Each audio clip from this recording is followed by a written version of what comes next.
Duh. Welcome to the stream. Apparently, there was a button that I had to add myself to the stream. I thought I was already here. All right. Welcome to the stream. Apparently, there was a button that I had to add myself to the stream. Just give me 1 second. There we go. I had me on the other YouTube over there, and so we were getting some feedback, some reverberation. All right. Well, welcome to our first stream. I've got a few things that I want to cover today. And just be 1 second here. There we go. I figured out how to highlight the messages. So we're getting along pretty good. So what I had planned for tonight is I had some questions in the comments on a few of my videos. And somebody actually wanted me to do a video on a fully fleshed out emergency fund. And well, I felt that the video I did explained the emergency fund pretty good. So I didn't really feel like it needed another entire video. So I'm going to take a few minutes tonight in a little bit, and we'll actually break that down. I made a little PowerPoint. By now, you probably know I really do like the PowerPoints.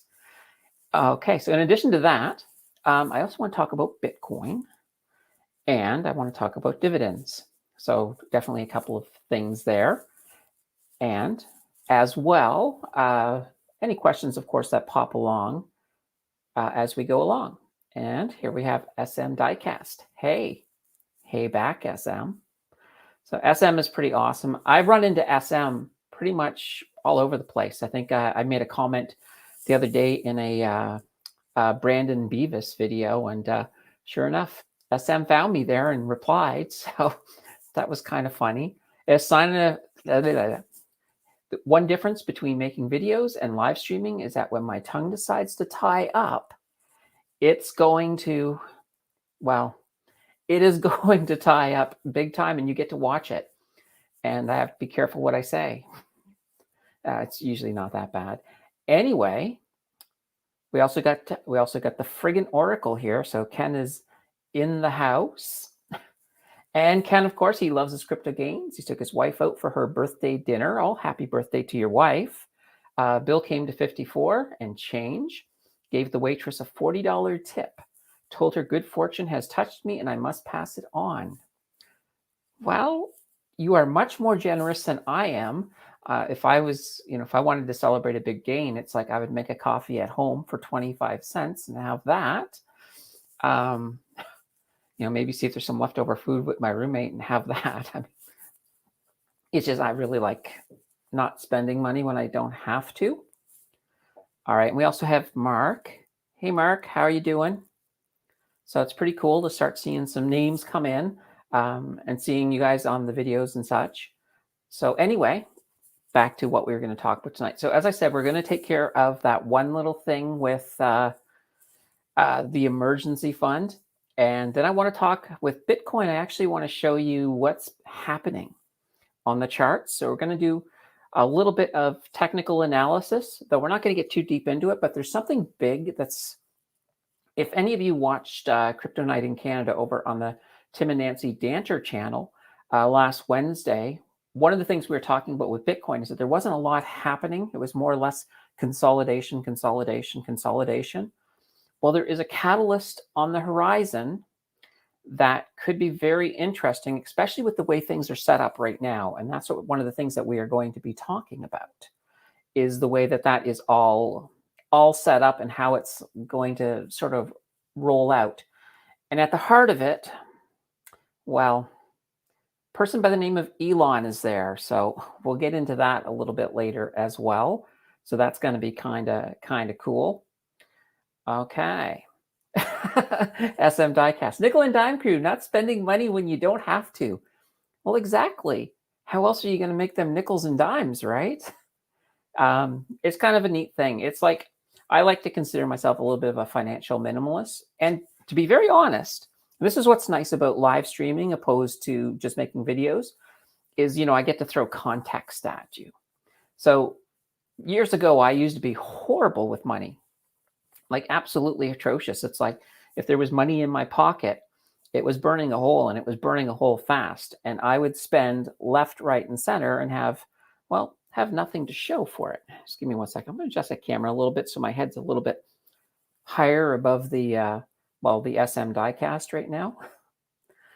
Um, so yeah, I would have absolutely nothing to show for it, and that was kind of a big problem. The turning point actually was I had a roommate who was just insanely good at saving money, and over the year that she was my roommate, well, not quite a year, but in that amount of time, I really, really learned a lot of lessons from just the way she handled her money. Now she didn't invest though, so that's the one difference. But she could save. She could just squirrel away like a squirrel without any real issues, which was kind of good. In my case, though, I started thinking about investing, and once I started thinking about investing, um, and it's actually really interesting. I used to play World of Warcraft, and I was really good in World of Warcraft at generating gold. And I know one day I was thinking to myself, why am I doing this in a game when I could be doing it in the real world? And that's kind of what spurred the whole investing. So jumped in, learned. And that's the thing about investing. And this is aimed kind of at you, SM Diecast, because I think you're the youngest one here, is that there's so much to learn. When you first jump into investing, there's almost everything. Like you have no idea how much you have to learn because it's a very, very big world. And you'll be learning stuff all the time. And you might be thinking to yourself, oh my gosh, I'm not getting anywhere. I still have so much to learn. Well, then when you get older and more experienced, you get to that point where you realize it is a really big world and you're still learning something new every single day. And it will continue that way pretty much until you decide you're no longer an investor. Oh, look at this. We got Jason in the house. So intermission came on to say hi and congrats, Candace, on your channel. Thank you, Jason. I assume he's watching the hockey game. And that's why I say, you know what? If you want to watch hockey, then just watch this in the morning. Simple as that. Hopefully your team wins. Who are you cheering for tonight, Jason? All right. And I have, once again, we got Ken over here. Always something new to learn. Absolutely. And it's really interesting. One of the things that I'm looking at really starting to diversify in my mind is some of the whole Polkadot ecosystem, especially when it comes to the gaming. So I've heard a lot of really interesting things that I haven't had a chance to dig into too much, but it's going to be, I think, really, really awesome. All right, we've got David Love, dividends. Yes, we're gonna touch on some dividends tonight too, because dividends are pretty darn cool. One of my favorite investing type actually is dividend strategies. So I like passive income. I mean, who doesn't love passive income? So we're definitely going to do that, David. And then Jason is Leafs all day, every day. Well, you probably have a much better chance of winning tonight than I do. I tend to be, I'll admit I'm a Habs fan, but it's not like I'm a hardcore Habs fan. Like I don't really watch them that much. It's just like, I think when I was a kid, my dad was a Boston fan. So to annoy him, I became a Habs fan and it just stuck. So it works for me anyway. All right. Just give me a second here. And I have one more thing here from Jason. Oh, dividend are the gravy on the fries. Absolutely. You can't, in a sense, too, they might almost be the cheese curds if you want to have like a dividend poutine. And I know that Jason also mentioned that Solano is killing it again. And Solano is absolutely doing really well. I was looking at the chart earlier for Solano, and it is going up really fast. So it's one of those things. I always have to be careful when I see a chart flying up really fast because you don't know if you're at that point where you're almost at the end of that, and you don't want to be catching it at the top and then having it go back down. But Solano does seem to have a lot of steam. So I wouldn't say it's an unsafe bet at this point. I think it's actually got some potential, especially if you're looking at a longer term investment. So if you're planning to hold it for a while, then it's definitely going to be a great choice at this moment. Perhaps not as great as my Polkadot though, but I may be a little biased on that. All right. And SM Diecast, definitely, especially the dividend hacking strategy with the video you made. It's awesome to get passive income so often. Actually, you want to hear something really funny about that video? Last night, I got a comment on that video, and somebody replied, and they were saying, "Oh my God, this is a great strategy. I'm gonna so use this." And I replied to them and gave them some tips. And then this morning, I got up, and the same person replied again and said, "Oh my God, I was dreaming about your strategy last night." And I was like, "Okay." But here's the funny thing. Sometimes I get so excited about stocks and, when I'm looking at things change that I have gone to bed and I've dreamt about dividends. I've dreamt about charts. So it sometimes gets, it really gets in there. It becomes a part of you. Candace, do you move your crypto profits to your dividend portfolio or do you use crypto profits to buy during a sell-off? Okay. That's a really great question. What I do with my profits, especially my crypto profits, I have two different versions. Like if I want to move something, like if I have some cash and I'm planning to move it into, say, my RRSP to sort of offset taxes, a lot of times what I'll do is I'll actually drop it in Wealthsimple Crypto, do a quick swing trade. So if I throw $20 in, then I'm moving 25 into my RRSP within a couple of days. So I do that when it comes to sort of going back and forth because I try to keep my budget a little bit separate. The profits that I do make off of altcoins usually goes into Bitcoin. Like I don't sell Bitcoin, I just hold, which to me is a good way to go. But I will sell off my altcoins. Back before the big drop last spring, I had held quite a bit of Polkadot and quite a bit of Cardano. And when I was looking at the technical analysis, I also had Ethereum too at that same time. When I looked at the technical analysis, my technical analysis was saying that 30K was going to be the bottom for Bitcoin. And there was a lot of things saying that. I know there was a lot of people screaming, it's going to go all the way down to 10K. And this, sort of like running around like the sky is falling. But I was pretty confident with the 30K. And because I was confident with it, one of the things I did is I just sold everything and put it right into Bitcoin when it was at 30K. And that was a good move. And it worked out really well for me. And then that just stayed there.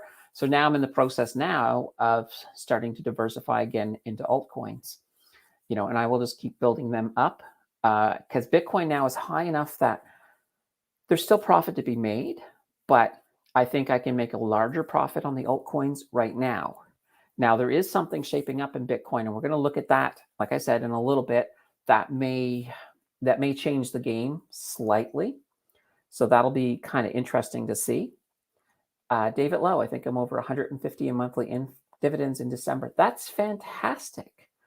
Yeah, I mean, the object with dividends, of course, is to get to a point where you can actually just live off of them. Once your dividends will actually meet all of your monthly expenses, that's what they call, FIRE. It's kind of it's a good thing. It's one of those things that we should all be really, really, really striving for. Okay, now David mentions REITs down here as well. Now, REITs are definitely really good dividend sources. Try to keep your REITs, though, in your TFSA.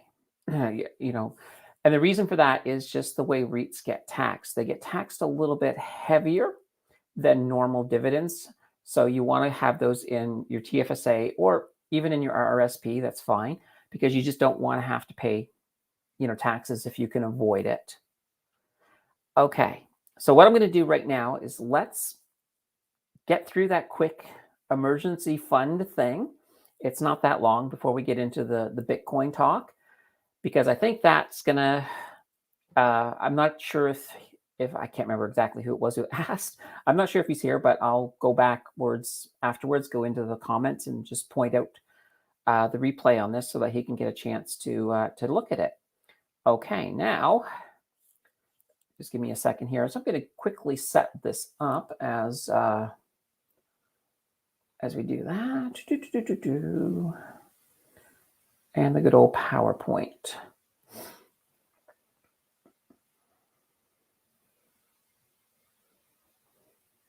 Okay, almost have it set up. Perfect. So David says that they are all in his TFSA. I kind of figured they would be because, David's a pretty smart guy. He knows what he's doing for sure. Okay, let's see here. Just give me 1 second here.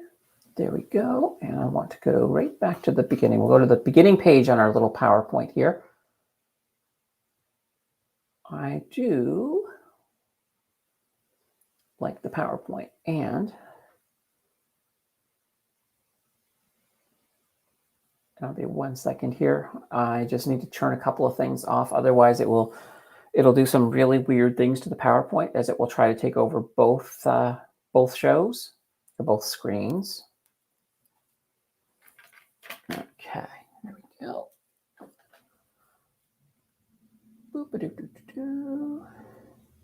There we go. That one there, and browsed by an individual window.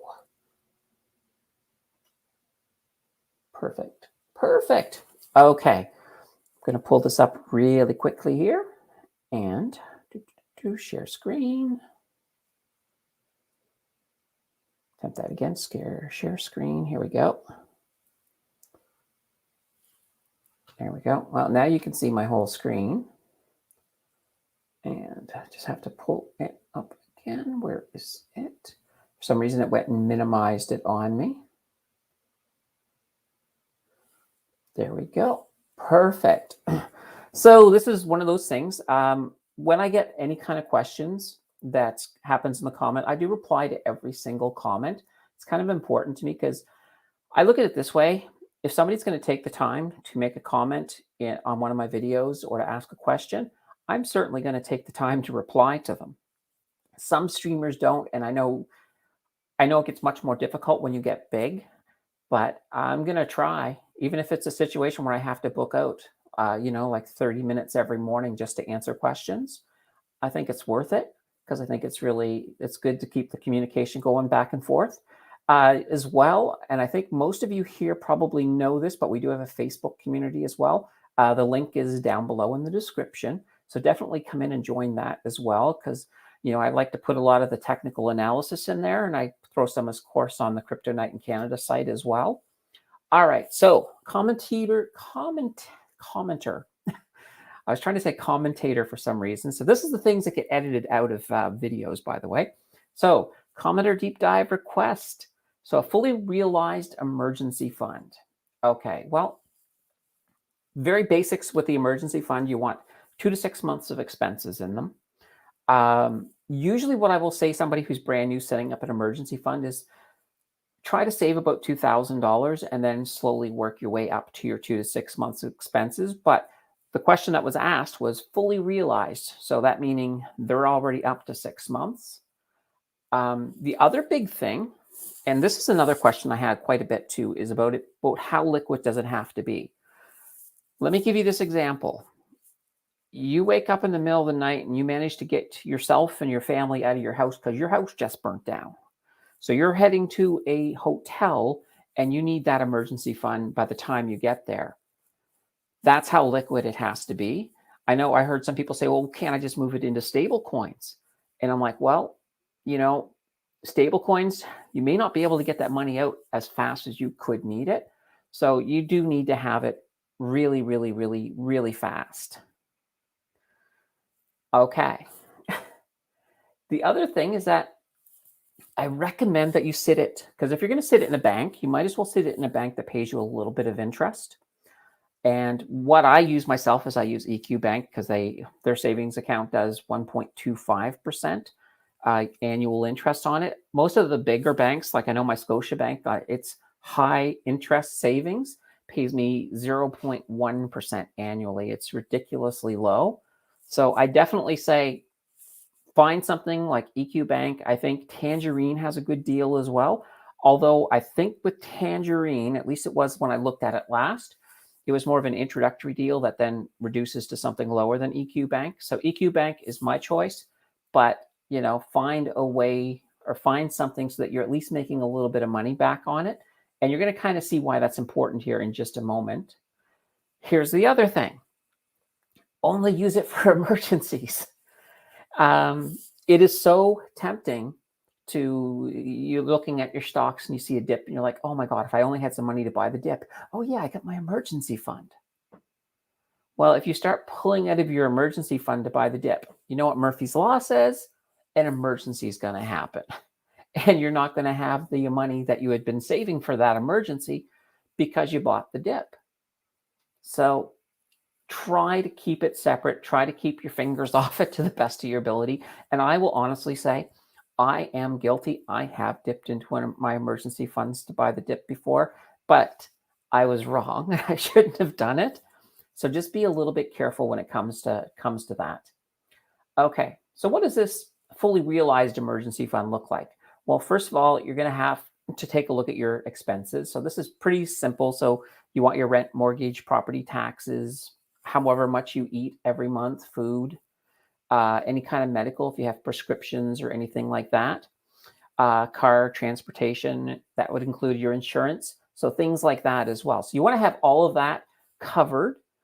And miscellaneous, because sometimes there are some other things that you absolutely do need.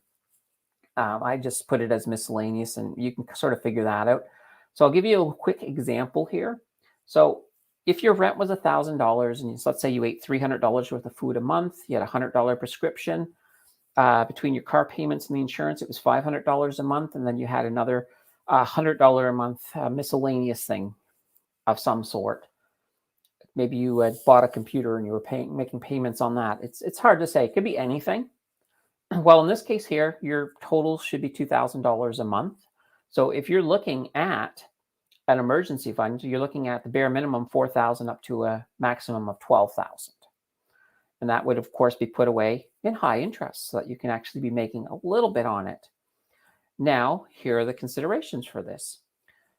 One consideration is once you have it fully realized is you need to add enough each year to cover inflation. Because if you were to make an emergency fund, let's say 10 years ago, and didn't add anything to it, and you had it sitting in a low interest bank account, well, that dollar has been losing its power every year because inflation's been eating it away. And especially now, inflation is like sort of through the roof.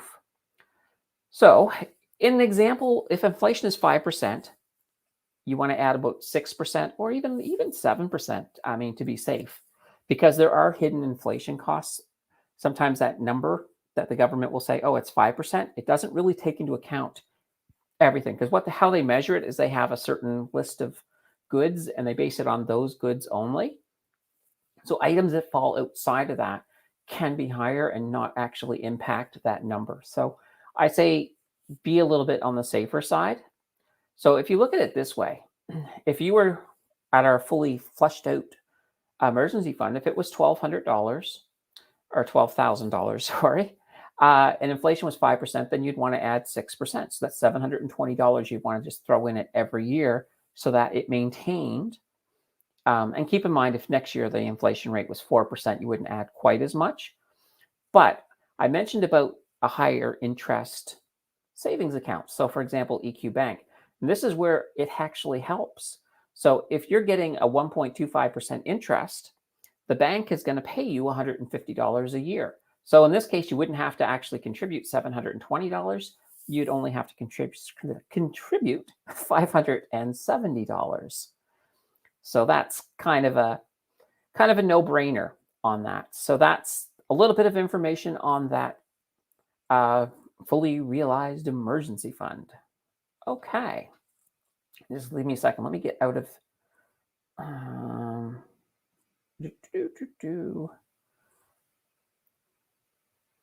Here we go. Perfect.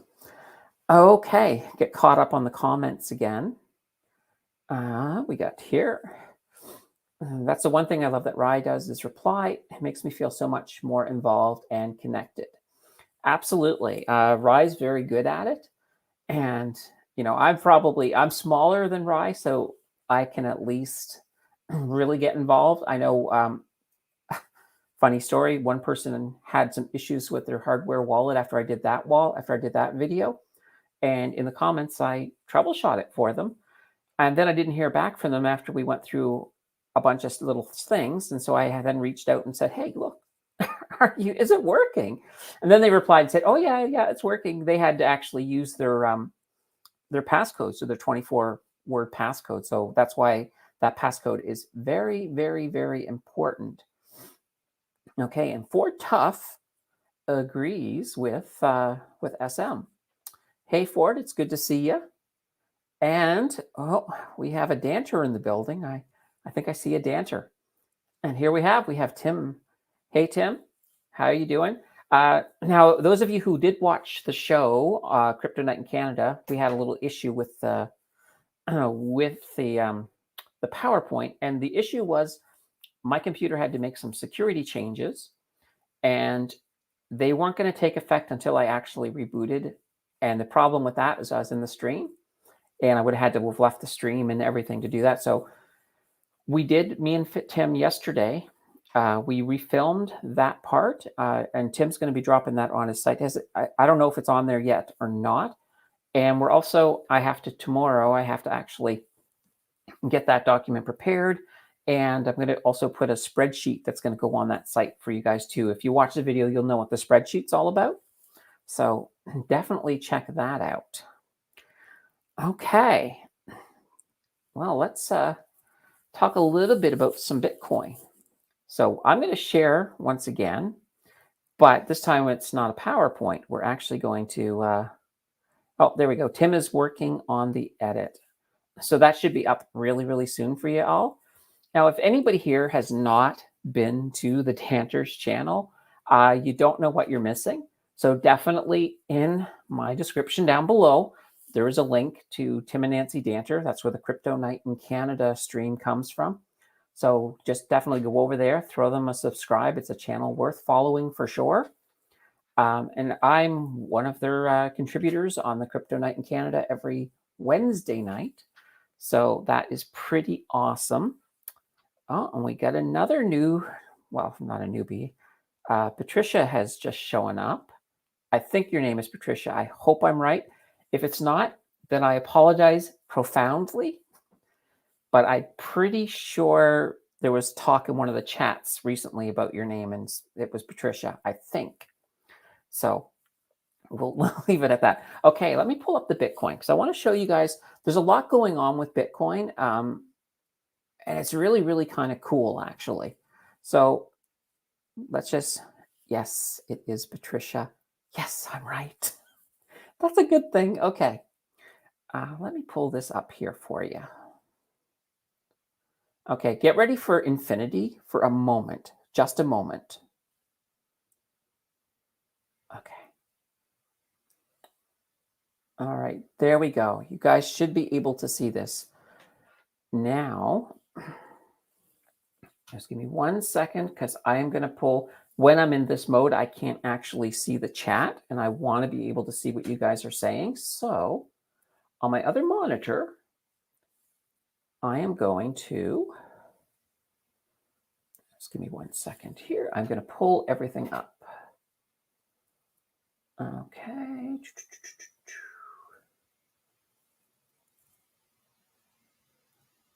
Just give me 1 second here. Okay. Now, the chart that we're looking at right now, this is the 1 day candles. So you can look at Bitcoin in all kinds of different time frames. And 1 day for me it's one of the better ways to look at it, because when you zoom out, you can actually see a lot more detail and a lot more in the pattern as to what's happened. There we go. I just didn't want to see that. Okay. Oh, and let me take a look here. Oh, you guys are seeing my background. It minimized a page on me. Let me get that page back up. Okay. I'm just going to make sure you guys can actually see what I'm seeing right now. You know, there's a time delay between the chat and 1 more second here. You can tell this is a first stream. Okay, perfect. Now I can see everything that I need to see here. So this is the 1 day Bitcoin candles. So you'll notice up here, I'm just using, by the way, I'm just using the Yahoo Finance. And you'll see up here the interval says 1 day. So you can choose different time frames all the way down to 1 minute to 1 day. I'm sorry, down to 1 year, but we're looking at the 1 day candles. And the reason I'm looking at this is that it really gives us a bigger picture of what's going on in Bitcoin. You've noticed here, I've drawn this little zone here. Now, this here is what I call a resistance zone. We've already had a lot of action around this zone. And if you look over here, you'll see, and give me a second, I'm going to put my draw on. And let's actually get away from Doodle. We'll go to, we'll just do an eclipse. So you'll see here, we've had a lot of action. Just give me 1 second here. Eclipse. There we go. So we've had some action right around this whole thing. So you notice we got 3 in here, and then over here, I mean, this whole thing is pretty much some action. So a zone like this, what you can look at it as being is resistance, and it has been majorly resistant. So you'll see here 1, 2, 3, and technically here 4, 5. So there's been 5 attempts to get past this to really explode for Bitcoin. It hasn't done that yet. Now, a lot of technical analysis will try to explain to you that every time you hit a resistance, it weakens it. And that's not entirely true, because what a resistance is it's a probability. So a resistance zone is a probability that usually it's a high probability that it will stop it. So let's say, for example, and I'm going to use a very simple example. Let's say it was a 1 in 6 probability of breaking through a resistance. So every time you hit that resistance, it's like rolling a dice. Every time you don't roll a 1, you basically get bounced right back. So you end up coming back down like that.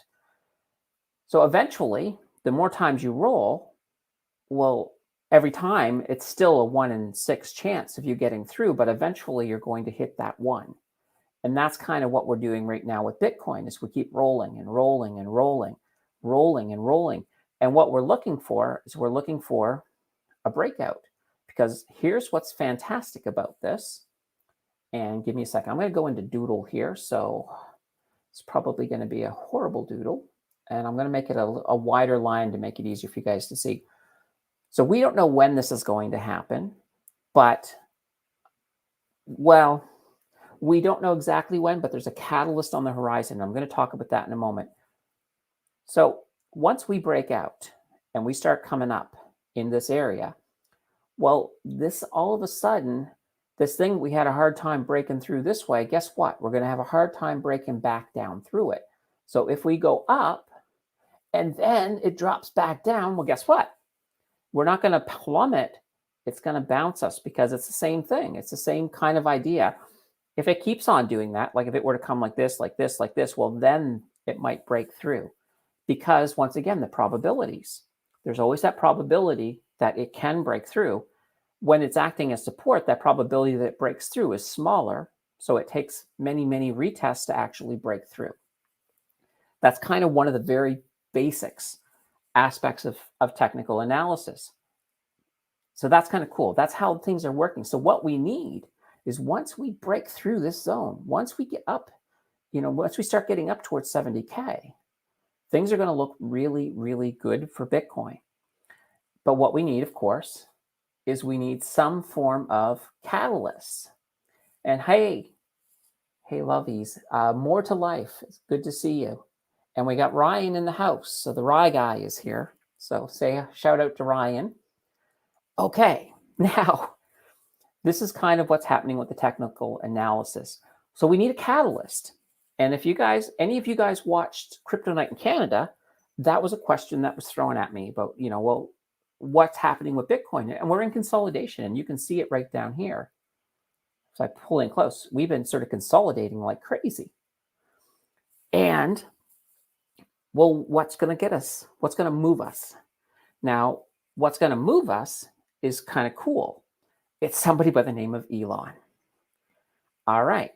Now, let me sort of explain this. I'm going to bring my head back to the screen now, because We don't need the chart for the rest of this. So just give me a second here. Let me stop sharing this so that we don't keep seeing infinity. There we go. Okay, so what happened with Elon? I think I need a cup of coffee before we talk about Elon. Love him or hate him, he knows how to dominate the news cycle. All right. So an interesting thing, if you follow Elon's Twitter, you'll see a tweet from him. And he has basically said, I am going to sell 10% of my shares of Tesla. Do you agree? Yes or no? And he also added, he is going to do whatever the people say. So right now it's about, I think it's about 60% yes. So he knows darn well that people are going to say yes. And so we know he's going to be selling about 10% of Tesla. Well, not the company, but his stocks in Tesla. Hopefully he doesn't sell it all at once, because if he were to sell 10%, which is about 25 billion, I believe, that could certainly tank the price. But Elon has on the record said he believes that Tesla is overvalued. So I think he doesn't really care if he tanks the price. But what does he want to do with that 25 billion? He's obviously not going to sit on it in cash. I don't see him buying any other stocks. I think that money is going to be going into crypto. That could be, especially if he puts a significant amount of that into Bitcoin, that could be the catalyst. And if people know he's buying Bitcoin, that could be the catalyst we need to get that breakout and push us up to the 70K. And at that point, it's going to be a very interesting time. And now I said earlier in the stream that right now I'm looking at putting my money into Polkadot. I strongly believe in Polkadot, but if this looks like it's happening and I start seeing the signs, I'll probably shift a little bit towards just a bit more Bitcoin, because that's where we have a chance to get back on track with the with Plan B's stock to flow, where we have that chance to get back to perhaps hitting 130K by the end of the year. And it's all because of Elon. Now, here's some interesting things. I was watching, now this is what I knew about it, and then I watched Meet Kevin. He did a video on this as well today. And he brought up something I was not aware of, which is very interesting. On Friday at the Bell, Elon's brother sold $125 million worth of Tesla shares. Is that coincidence? No. So obviously his brother kind of had a little bit of insider information. I'm not charging him or not saying he did something wrong. I'm just saying he knew it was coming, and he made the right price. He made the right choice, especially if Tesla stock's going to be tanking. So here's the opportunity that's before us to at least look at. I'm not a financial advisor, so I'm not telling you guys to do this. What you do is always on yourself. That's why we always do our own research and use due diligence, of course. But here's the interesting thing about it all, is that we have potentially two chances to make some money here. One is on the crypto side. If Elon puts that money into crypto, it's going to really, really, really make a lot of opportunities. I think both Bitcoin and the alts will definitely benefit big time from it. So I don't think you can go wrong there. Now, here's the second opportunity. If we turn back to the world of stocks, the last time there was a big drop, because Elon thought it was overvalued with Tesla, it didn't stay dropped for long.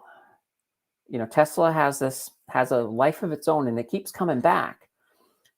This may be a good buy the dip opportunity if you're looking to get into Tesla. It's still going to be hellish expensive.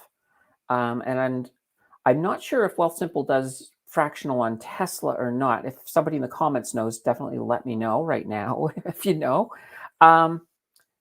But it could definitely be an opportunity to get a discounted piece of Tesla if it's within your price range. And I know when A lot of you are the nickel and dimer folk, so that may not be in your price range, but oh, there we go. More to Life has said yes. So it is fractional. Thank you, Stephanie. By the way, Stephanie has just started a channel. I don't have a link for that below, but if you look at her name, More to Life, Invest Yourself, if you do a search for that, you'll actually find her channel. So, she's definitely somebody you should check out. Anyway, let's continue.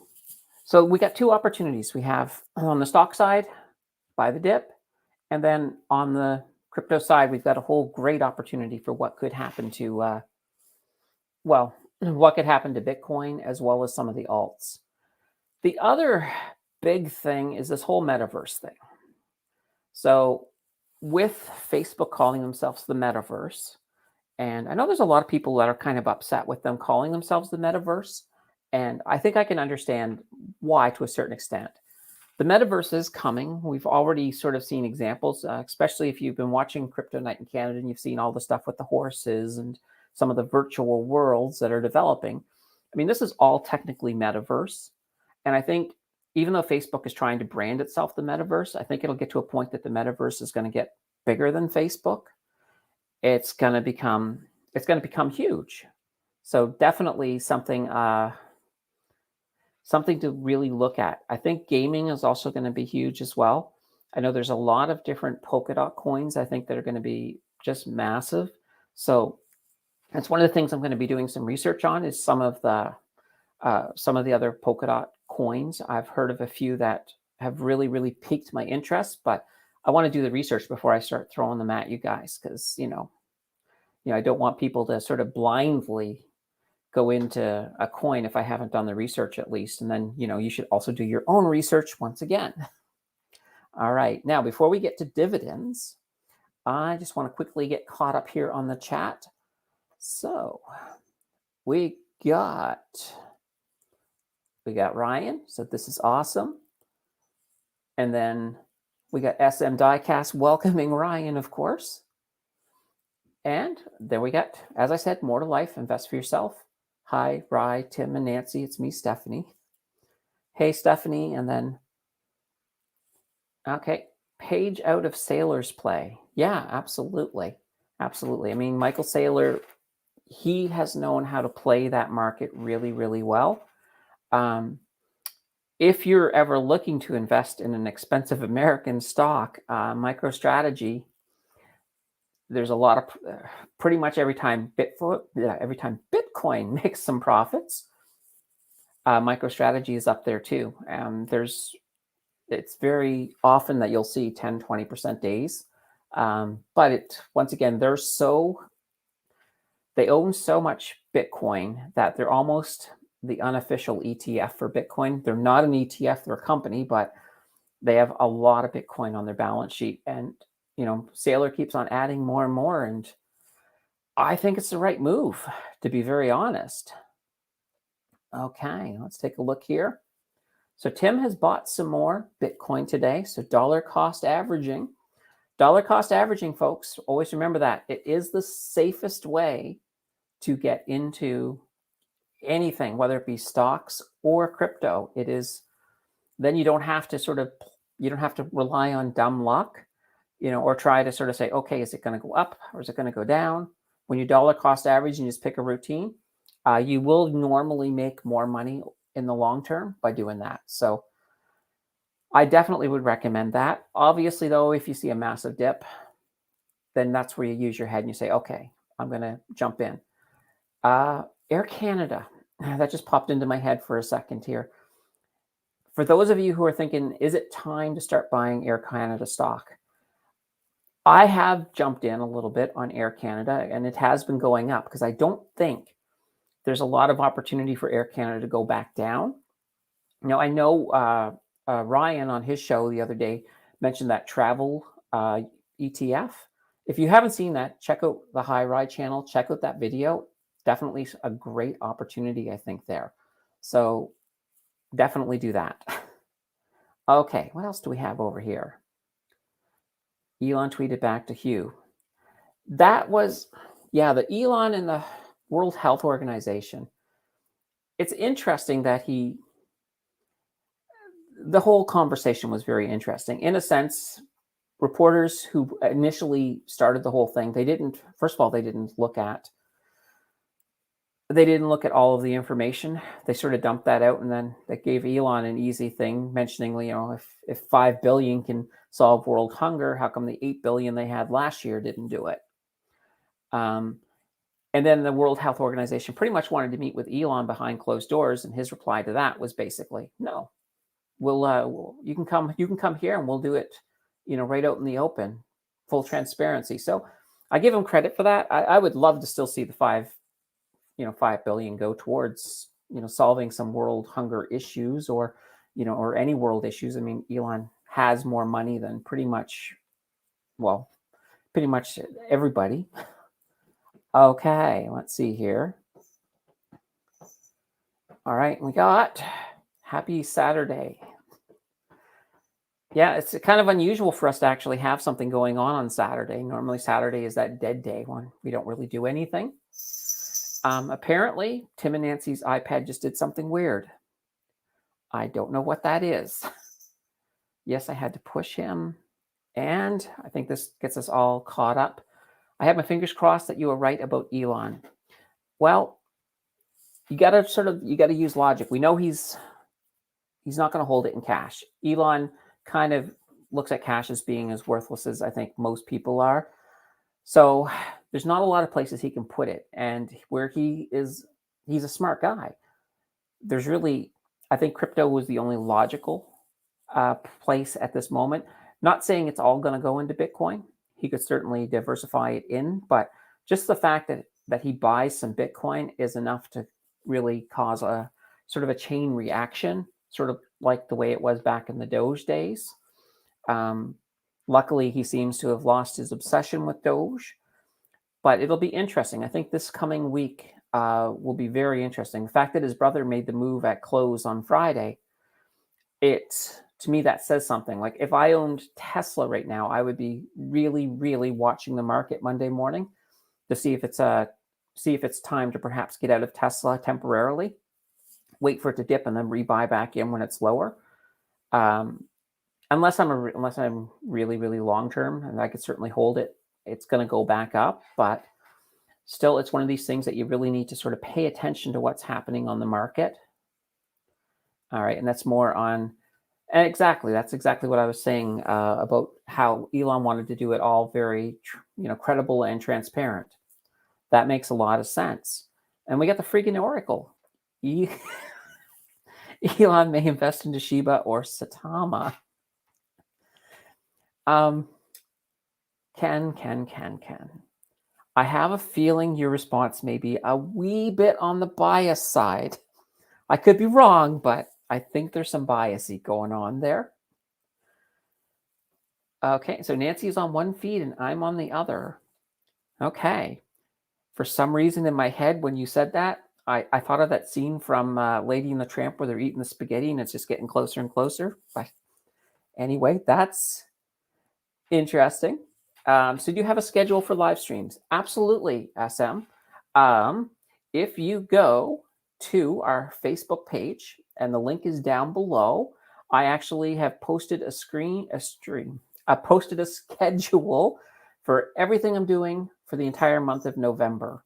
So the date of every video, the every crypto night in Canada, and every live stream. So basically, in a nutshell, just to satisfy your curiosity right now, we're looking at every Saturday night. I wasn't sure initially when I chose Saturday night if people would actually show up on a Saturday night, because that's kind of like a dead night. But I'm happy with how many people are here right now. So I think Saturday nights is going to be good. We'll play Saturday night for November. We'll reevaluate at the end of November. But if you guys are all happy with Saturday night, I'm happy being here at Saturday night. Okay, what else do we got here? Are you waiting for a dip to buy Core Tesla? And I'm not really. I don't think I'm going to buy any Tesla myself, only because I have I have a lot of technology stuff that I do have, and right now a lot of my leanings right now are towards crypto, and on the stock side, a lot of my leanings are towards my dividend buys and some of my dividend moves. So Tesla's not on my radar, but they would be a good buy. They are tempting, but I'm not there yet. Okay, then we've got the friggin' Oracle again. Shiba was encoded on Tesla's website. You know what? That is true. Absolutely. Okay, you're 10% less biased than I accused you of being. And I know it was also removed quickly once it was discovered by the public. So you never know. There could be something going on there. But even still, even if Elon bought a certain amount of Shiba, I don't see him putting 25 billion into Shiba. You're going to see a good chunk go into Bitcoin, and then he's going to probably look at some projects within the altcoins that he feels has potential. So, my bias, I said he's just going to buy Polkadot, but I honestly have no clue if he's going to buy any Polkadot. I'm just crazy bullish about Polkadot, because one of the things you have to look at with Polkadot, I guess, what Polkadot tangent time. I should get a little alarm. Polkadot tangent time. Polkadot tangent time. Is when you look at the other version of Polkadot, well, Kusama, the KSM, and you look at its share price, its coin price is like, it's a little over $500 a coin. So that just shows, because it is the same thing as Polkadot. And as I said, a lot of the stuff that they're doing on Polkadot, they tested on the KSM first. That just shows you where the potential for Polkadot long-term is. And I think, and I'm not going to say it's not going to happen this year. It may not happen for another 5 years. I don't know how long, but I do think Polkadot has that potential to eventually catch up to where Kusama is right now. So that's kind of part of the idea of why I'm really bullish on Polkadot, as well as some of the stuff I've noticed going on the sides. I'm going to be doing a video on Polkadot probably end of next week, I think. And I'll sort of bring a lot of the stuff I've been looking at into that video, because I think there's a lot of cool stuff going on with Polkadot right now. Okay, are you waiting for the dip to buy? We just talked about that. And SM again. Awesome. I don't have Facebook, but I will get my dad to show me. Okay, perfect, SM. Yeah, if you don't have Facebook, that's cool. You can always reach out to me, even in the comments of my videos, because I do reply to all of them. If you got a question, I have no problem with dropping that there for you. And the other thing too, is just about the comments, is that if you guys have things you want me to do videos on, throw them in the comments or throw them in Facebook. I write them all down. And like the video I just dropped the other day on ShakePay, that came directly from a comment.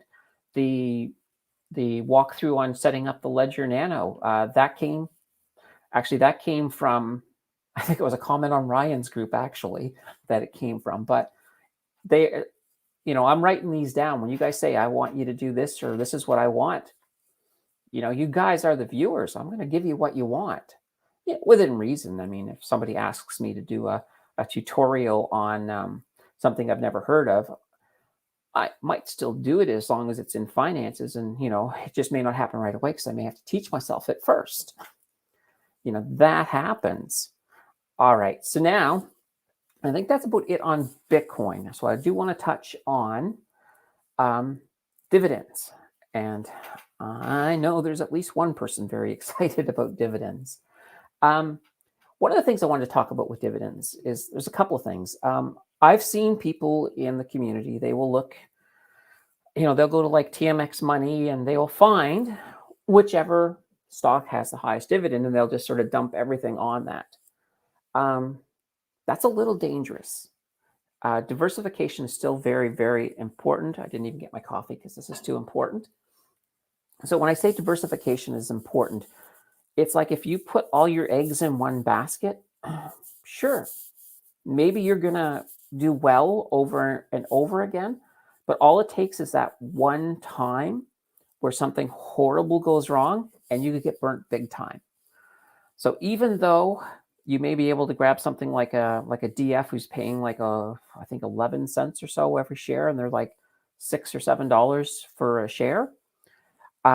Even though they have a completely good track record, you still want to be very, very careful with how you diversify. You want to try to spread your eggs out. You may not be able to get top dollar by having all of your eggs spread across, because you may only have like, maybe this one pays 10%, maybe this one only pays 5%. And that's okay, because that's a bit more safe. And safe is the way investing should be, because there's nothing worse if you're a young investor and you throw everything into one thing and it completely tanks on you and you lose most of your money. A lot of times that can be that catalyst that will make it, it'll make it so that you don't want to invest anymore. So it can actually kind of kill the whole spirit within you. So it's kind of interesting. All right, now comment from Tim and Nancy. Seriously, Candace, I'm glad I popped in tonight. I just read the article in Routers about Elon Musk's tweet. What an interesting turn of events. Absolutely. But anyway, back to the... All right, and SM Diecast is heading out. All right, cheers, everyone. Take care, SM. Thank you for stopping by. I always appreciate seeing you around. Okay, so back to the dividends. It's just one of these things that you want to be very, very careful. Now, I know that I did a video on a dividend capture strategy. It's a good way to make some money, but you gotta do the due diligence in it. You need to sort of have an idea of what you're getting into, because if you start moving money around into different dividends to try to pick up a whole bunch of extra dividends, it can work. But you've got to make sure that you're doing your complete due diligence on the company. You need to look at its history. You have to see how fast it's recovering its dividends, because when you pay out a dividend, that stock falls about the same amount. And you have to, if you then sell right away, you've made nothing. So you have to wait for that price to recover. So that's very, very important to be able to do that due diligence and to have that patience. Because a lot of times the stock market is about patience. Because if you get impatient, well, that's how you lose money. And that's something that I don't want to see you guys do. Because, we're here so that we can all make some money. So I just wanted to throw that little caveat, because I've heard a little bit about dividends, and I've heard a little bit about people just trying to maximize money. And if you get burnt by putting all your eggs in one basket, you're not maximizing money. You're kind of doing the opposite of that. So, in my opinion, it's just one of those things where, you really, really, really, oh my God, there's a whole bunch of comments. If my comments wasn't scrolling, I didn't realize it. Okay. But with dividends, yeah, you just want to be careful. You want to be, you really want to diversify. And you also want to start thinking too, if the market right now, everybody's all happy and go lucky, and, everybody's going up, and the S&P is breaking records over and over again. But there's going to come a time, and it could be soon, it may not, we don't know. Nobody honestly knows. But there's going to come a time when we start to get into a more bearish market. And at that point, you don't want to have all of your eggs in the wrong baskets. So you want to start looking at some things, for example, the more, blue chip company. So I'll give you an example. Fortis is a perfect example. So Fortis is a company that has increased its dividend for almost 50 years in a row. So they are what's called a dividend aristocrat. They're a couple of years from now, they'll actually be hitting something called a dividend king, which there's some of those in the States, but there's none of those in Canada. So they're very, very stable. They're very, very reliable. Your money's, they will weather anything that pretty much gets thrown at them. In addition to that, when you actually look at the company and you see that they're doing a lot of stuff with renewable energy, that's huge, because when you worry about, okay, well, they're an energy company, should I be worried? Well, no, they're doing a lot with renewable energy. They're expanding. They're getting all over the place. So that's a really, really, really good thing, and it makes it a lot more stable. So my next video is actually going to be on dividend aristocrats, and I'm going to do Canada and the US, because you shouldn't ignore the US market. The US market is the biggest market in the world. So not one to ignore. There's a lot of money to be made in both. So we'll do both of those in that video. So that's kind of cool. And back to the Facebook page, in that little thing that shows you what videos are coming, I will also put some topics in there as they sort of come, and I will update it through the month as I know which is going to be my next video. Or, like I just added the polka dot to it today. So that's kind of a cool thing. All right, let's quickly get back to these comments here and see what we got. Okay. Let's see, where were we here? I think we're down about here. Oh, so Stephanie has managed to get past 11 days of shaking. This is goodness. So if you remember with my shake pay video that I just did, make it a routine. Like, quite honestly, I have my phone next to my bed. It's on my nightstand. And before I even leave my bed, I am shaking.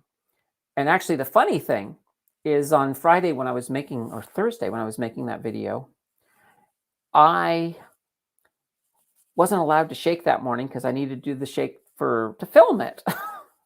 So it was like, it was really hard to not shake it.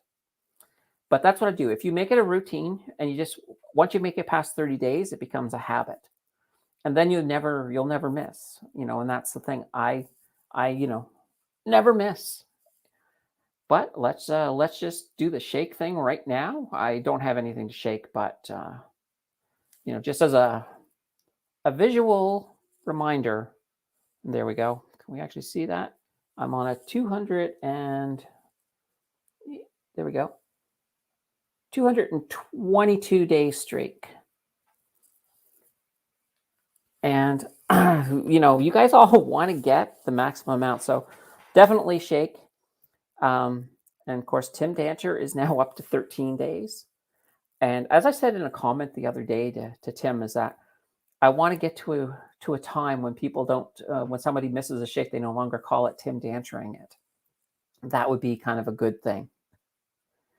And write that down, Nancy. Fortis. Fortis is a good company. Definitely very, very, very strong. Mom Talks and Budget. Hello, Mom Talks and Budget. It's very good to see you. And she's she's a new user, and I don't think she knows the bigger community yet, but she's definitely pretty awesome. And she also has a YouTube channel. So if you're looking for some of the saving and learning how to budget part, she's definitely worth checking out. Okay. Oh, purple book.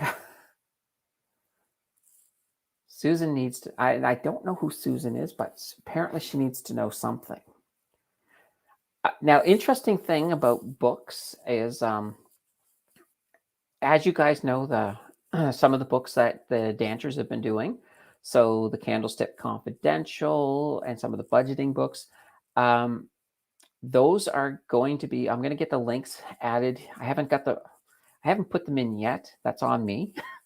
But I'm going to put those down because I think they're very useful, because the whole idea of being organized and being able to organize what you're doing is huge. Now, myself, I use spreadsheets like crazy. I'm sort of addicted to Microsoft Excel.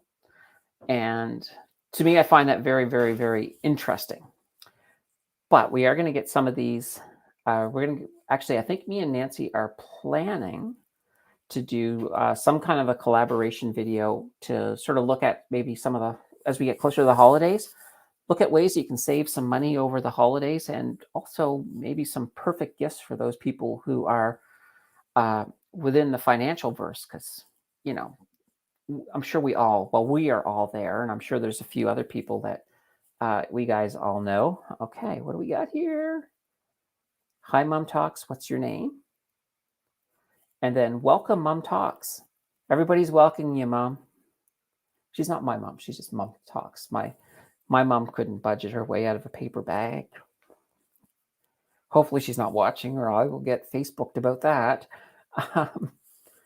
And yes, I'd love that. So yeah, that was Nancy, because we're looking at just doing a few different things for sure. Another idea that I have, and this is sort of still in the idea phase, is I'd actually like to do just sort of almost like a crypto night in Canada, one night only on Saturday with all women guests. So sort of a girl power version of crypto night in Canada. we could do both stocks and saving. We do a whole bunch of different things. So, if you just don't be surprised if I reach out to some of you about that, because I think that would be a lot of fun. Now, that would probably be either late November, early December, if we can pull that off. But that's something I'm sort of looking at as well. Okay. And the dancers love my spreadsheets. And yes, I'd love that. I think that might have been the same comment that I already looked at. All right. Well, we're coming towards the end. So let's give ourselves about 10 more minutes. Let's just open up the floor right now just for Q&A. Throw whatever you want at me, and I'll talk about anything. And while you guys throw the first question at me, I'm going to have a drink of coffee. 25-cent coffee, by the way. And it's fantastic. Okay. While we're waiting for a question, I guess I can always ask a question myself, I suppose. All right. Well, let's talk about XRP while we're waiting here. So the whole SEC issue with Ripple, it's continuing on. Now, I think a lot of people in the pro XRP camp think it's going to go, to the moon, I guess is the term, once this legislation finally passes. Well, some of the issues I think we're going to have is that I think the SEC, even though I think they know that they're not going to win, but at the same time, I think they're very much going to drag it out just on purpose. It's sort of this whole thing that's been going on with the SEC. And I know even when you look at Bitcoin ETFs, one of the big issues is that we've been looking for a spot ETF for Bitcoin, and that hasn't happened yet. But I know that there have been a few politicians in the States who have already started reaching out and saying to them, let's make this happen. And it makes sense because right now we have two futures ETFs, and the popularity, like the very first, the Purpose one, or not Purpose, Purpose is Canada, but the first ETF when it came out, the futures one, they only had so many contracts available, and they had pretty well sold out their November contracts right away, and then started opening them up for December. So the demand is there. So the SEC just has to sort of get off their butt. Let things happen, because right now we're sort of at the point that they know what's going to happen. It's inevitable, but just like XRP, they're sort of dragging themselves on that. The good news is, no matter how much they drag their feet, I think we'll definitely see one before the end of Q1 in 2022. But at this point, you never know what could happen. Like things, especially if things start exploding with this whole Elon thing. So we could definitely have some interesting stuff here. There is a reason for dragging out so long. Yeah, there's always a reason. Okay. And that's an interesting thing. I will admit I do not know which reason Ken is alluding to, but that's fine.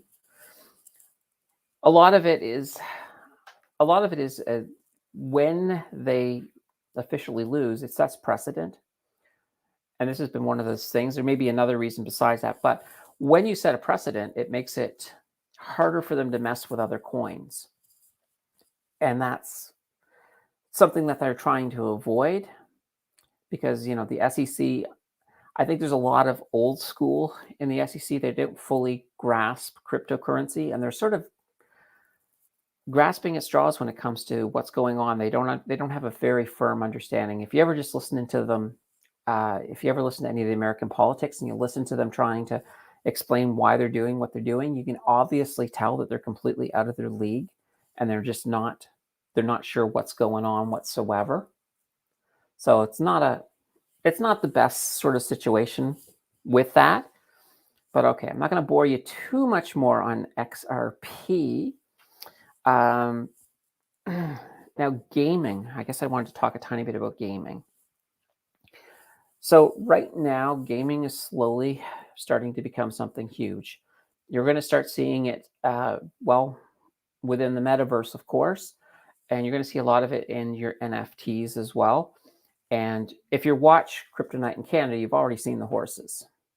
I mean, how many of us have not seen a horse? How many of us have not wanted to buy a horse after seeing the horses? I'll admit I'm there. I just don't want to pay all the gas fees that it's going to take to pull something off. But I think there might be a way around that, but I haven't really looked too deep into that yet. But I would certainly. Oh, here we go. Let me pull something up. Yeah, gaming is friggin' huge. And there's actually going to be a huge component of I was going to call it Polywog, of Polkadot. There should be a Polywog coin. I'd buy with that. It sounds cool. Right, Polkadot. So there is something in there, and I heard a little bit about a few of the different things that are going on. So almost all of the properties under Polkadot right now, they're all sort of primed for just massive growth. Even some of the coins like Ocean, that's under the Polkadot as well, and that's going to have another one, Polka Bridge.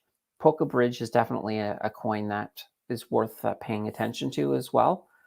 But they're looking at, within Polkadot, they're looking at doing something, I believe it's called Infinity. And Infinity is going to be friggin' huge, using the friggin' Oracle's words. And that's one of those things that I'm not going to talk a lot about it right now because I want to do a bit more research on it and bring it to you guys in the Polkadot video, which is going to be, I think, pretty cool. All right, so all game tokens on fire right now, and they are absolutely. And Tim and Nancy want horses. Well, not Tim and Nancy. I'm thinking it's Nancy who wants a horse and Tim's rolling his eyes, but that might just be a guess. Now the horses look really cool, and I think you're going to see a lot more things like that. Maybe if they came up with fighting cats, me and Tim Perry could jump on board for that because the cats are pretty cool. All right, well, we are last couple of minutes here, so if there's any last stuff people want to, hey, now I have freaking copyright. Nice. Now, one question I have for you, Ken, is you said you were thinking about doing a live stream later tonight. Are you going to do that tonight, or are you not? Because if you are, I'll certainly let people know where to go for you. All right, probably a good guess. There we go. That would be correct. No horses for me. Let's get on the Kitty Inu bandwagon. That Kitty Inu, I would like to get on that bandwagon, but the problem is I really don't like taking massive risks if I can help it. I will take risks, but I tend to weigh everything out when it comes to taking risks, because when you're talking about your money, you can get to a point where you're thinking, okay, it's just a number, and it's almost like playing a game, but it really isn't. It's your finances. So I think there needs to be a certain level of non-risky behavior, because if you really want risk, then go to a casino. But in this case here, it's just, to me, it's like I will weigh every option, and I like to weigh the worst case scenario. It's like, okay, if I do make this investment, what is my worst case scenario? And am I willing to live with that? If the answer is no, I probably am not going to jump in. And a lot of times it might be a situation where I jump in and I have a contingency plan, so I have stop losses. So I am ready in case something does go wrong. So always have contingency plans. And one of the big things about trading, and I'll just throw this out there, is that a lot of people will blame the market when something goes wrong. You shouldn't do that. It's not the market's fault. It's your fault. So when I make a mistake, I don't say, oh, well, the market just did something crazy. Maybe it did, but I know that there's the potential for the market to do something crazy, but I made that gamble anyway. So it is my mistake. So take your ownership. Take ownership of when you make a mistake, take your ownership of it and, move on. Don't let it sort of derail you because honestly, the best traders, they're not right every time. You know, if you get really, really good at predicting the market, you may be right every 4 out of 5 times. You can get to that point, but that fifth time, you are going to make mistakes. It's as simple as that. So it's kind of that whole psychology of trading. You want to be able to accept that you're responsible for what you do, which is why due diligence, doing your own research, is insanely important. And the last thing you ever want to do is never do something just because somebody on YouTube said to do it. That's a recipe for disaster, especially when you start looking. And I know a lot of people, the scholars get really hot, but when you start looking at some of the American YouTubers, they're pumping coins left, right, and center. And half of them, well, maybe less than half. I believe most people are pretty good. But a lot of times, some of these YouTubers are pumping that coin because they bought a bunch of it the day before. All of their viewers are now buying it and they're selling it, leaving the bill, well, in the hands of the viewers. And that to me is just wrong. So you want to make sure that you're always doing your due diligence. Don't listen to people on YouTube. If somebody on YouTube gives you a great idea, check out the idea. Do your due diligence. Make sure that they're not full of crap. It's as simple as that. Anyway, a little bit of a tangent there. Okay, so the Oracle is not going to be streaming tonight. He has to go to his brother-in-law's. And no kitty. And that is true. And so true from Patricia. Yay. All right. Well, all right, guys. I think that's about it. I think at the peak we had about 10 people here, but for a first stream on a Saturday night, I am perfectly happy with 10 people. And as well, I sort of promoted it saying, you know what, if you can't be here, watch it later. So it's all cool. Anyway, I want to thank you all for coming tonight.